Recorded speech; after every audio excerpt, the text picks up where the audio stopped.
Здравейте от Бургас, намираме се в Акве Калиде. Понеже започва да се стъмва, ще отидем направо при проучвателя на обекта, доцент, доктор на историческите науки Димчо Момчилов, за да ни разкаже по-подробно за него. Акве Калиде се намира на около 14 км северозападно от центъра на Бургас, между селата Ветрен и Банево, сега квартали на града. Светилище на трите нимфи предхожда мащабното римско строителство тук.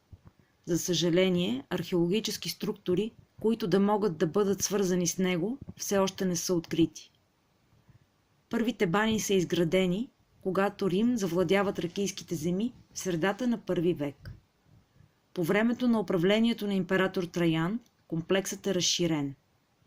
Тогава е прокаран важният римски път Вия Понтика, минаващ през Дюлевския проход. От това време е първото споменаване на името Акве Калиде като пътна станция върху Певтингеровата карта.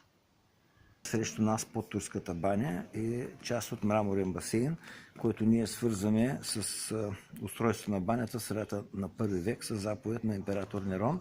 Надписа, който беше открит през 2015 година, тук септември месец.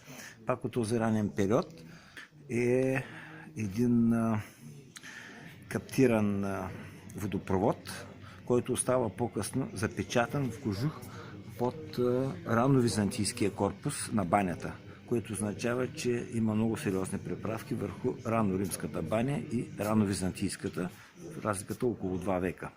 Малко по-късно за сериозни промени в този участък, малко по-на юг само от тук, разполагаме с надпис на Пантелей Гръбтяк, с което явно са извършени сериозни реконструкции в обсега и на банята, и на крепостта, чието западен вход и порта открихме преди 3 години и половина.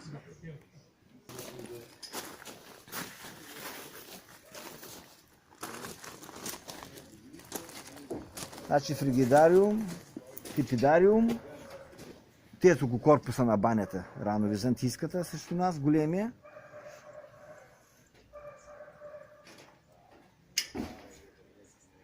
Няколко водопровода. Снабдяването в ранната фаза с студената вода идва от северо-изток. И се вижда добре оформен източния корпус на банята, защото това, което е под турската баня, всъщност оформя западната част на целия източен корпус. Мислиш ли, че освен баня, тук може да е имало и някакво светилище? Да. На около 50 на метра от тук на изток, 2015 година намерихме поредния надпис на Ептайкент, в който се говори за храм на Деметра. Когато Петя Кияшкина е копала горе манастир Тепе, до нас Иван Карайотов в публикациите си има идеята, че тук трябва да се търси храм на Деметра. Така че съвпадението от 2015 с идеята на Карайотов са много близки. По време на император Септимий Север тук са се провели специални тържества и спортни игри, наречени Северия Нимфея. През 6 век готският историк Йордан описва Акве Калиде. Той разказва за нападенията на готските племена срещу градовете на западното черноморско крайбрежие. След като разграбили и опожарили близкия Анхиало, готите спрели и при Акве Калиде, където останали да се наслаждават на баните с топла вода. Времето на траките и легендата за свещения извор на трите нимфи, римската и византийската епоха, кръстоносните походи, та чак до управлението на Сюлейман Великолепни са представени в 3D прожекция в реставрираната баня. В предверието са експонирани и част от намерените при археологическите проучвания артефакти.